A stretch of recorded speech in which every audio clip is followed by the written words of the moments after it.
Hello friends. गुरुर्ब्रह्मा गुरुर्विष्णू गुरुर्देव महेश्वरा, गुरु साक्षात परब्रह्म तस्मै श्री गुरुवे नमः.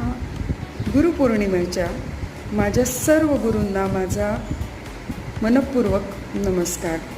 खरं तर आज मला सांगायला अतिशय आनंद होत आहे की मी ज्या बऱ्याचशा विविध अशा पदव्या संपादन केल्या, याच्या मागे खरोखरच माझ्या प्रत्येक गुरूंचं अमूल्य असं मार्गदर्शन मला मिळत गेलं. आणि म्हणूनच या गुरुपौर्णिमेच्या दिवशी मला माझ्या गुरूंबद्दल कृतज्ञता व्यक्त करावीशी वाटते. खरोखरच त्यांनी मला घडवलं आणि मला जीवन जगण्यासाठी